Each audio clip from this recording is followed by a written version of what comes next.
পরিবেশ দিবস 2024কে কেন্দ্র করে বাংলাদেশ পরমাণু শক্তি কমিশনের সহযোগিতায় রাশিয়ার রাষ্ট্রীয় পরমাণু শক্তি সংস্থা রসাটম কনজাম্পশন বিষয়ে জনসচেতনতা তৈরির লক্ষ্য নিয়ে নির্মাণাধীন রূপপুর পারমাণবিক বিদ্যুৎ প্রকল্পের পার্শ্ববর্তী অঞ্চলগুলোতে ব্যাপক কর্মসূচি পালন করেছে। ঈশ্বরদী থেকে বিশেষ প্রতিনিধি সিয়াম আক্তার সাজিদ জানান, 7 জুন থেকে 4 দিনব্যাপী কর্মসূচিতে পাবনা ও ঈশ্বরদী অঞ্চলে বিভিন্ন ইভেন্ট আয়োজিত হয়। কর্মসূচির মাধ্যমে রসাটম টেকসই পরিবেশ ও সামাজিক সম্পৃক্ততার বিষয়ে তাদের অঙ্গীকার তুলে ধরেছে। ইভেন্টগুলোতে কনসাস কনজাম্পশনের পাশাপাশি কার্বন মুক্ত এনার্জির গুরুত্ব তুলে ধরা হয়।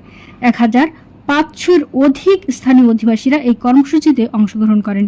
এক্সপোর্টের কমিউনিকেশনস বিভাগ প্রধান নীনা দেমেন্ত শোভা বলেন, পরিবেশ বিষয়টি এখন অত্যন্ত গুরুত্বপূর্ণ হয়ে উঠেছে। রূপপুর পারমাণবিক বিদ্যুৎ প্রকল্পের জেনারেল কন্ট্রাক্টর হিসেবে এই বিষয়টি নিয়ে কাজ করাটা আমাদের দায়িত্ব বলে মনে করি।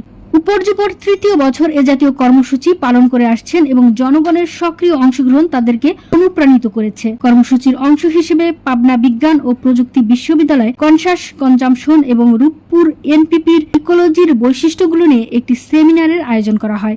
শীর্ষস্থানীয় পরিবেশবিদরা সেমিনারে বক্তব্য রাখেন। পাবনা বিজ্ঞান ও প্রযুক্তি বিশ্ববিদ্যালয়ের ভূগোল ও পরিবেশ বিভাগের চেয়ারম্যান ডক্টর মোহাম্মদ রাশিদুল ইসলাম বলেন, রসাটমের সঙ্গে যৌথভাবে আয়োজিত এই সেমিনারের মাধ্যমে শিক্ষার্থীদের মাঝে পরিবেশ এবং পারমাণবিক শক্তি নিয়ে ভুল ধারণাগুলো অপসারিত হয়েছে। তারা কিভাবে আমাদের পরিবেশ ও ইকোলজি রক্ষা করা সম্ভব তা সম্পর্কে বিস্তারিত জানতে পেরেছে। রসাটমের সেমিনারের পর একই দিন ঈশ্বরদীর পারমাণবিক তথ্য কেন্দ্রে স্থানীয় স্কুল শিক্ষার্থীদের নিয়ে আলাদা একটি ইভেন্ট আয়োজিত হয়। এই ইভেন্টে বজ্র যেমন প্লাস্টিক বোতল ও খবরের কাগজ থেকে কিভাবে প্রয়োজনীয় ও সুন্দর সামগ্রী তৈরি করা সম্ভব তা সম্পর্কে শিক্ষার্থীরা হাতে কলমে প্রশিক্ষণ লাভ করে।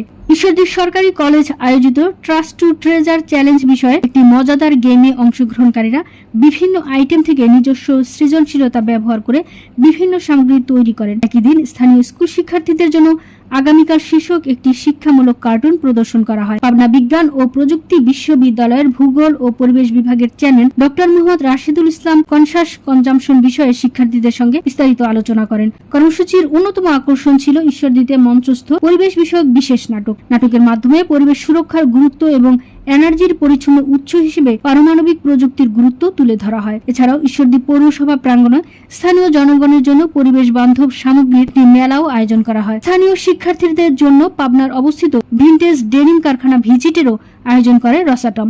কারখানাটি পরিবেশ বান্ধব গ্রিন ফ্যাক্টরি হিসেবে পরিচিত। কার্বন মুক্ত ভবিষ্যৎ বিষয়ে 15টি স্কুলের শিক্ষকদের মাঝে ম্যানুয়াল বিতরণ করা হয়, যাতে তারা নিজেরা পরিবেশ বিষয়ে ইন্টারেক্টিভ সেশনের আয়োজন করতে সমর্থ হয়।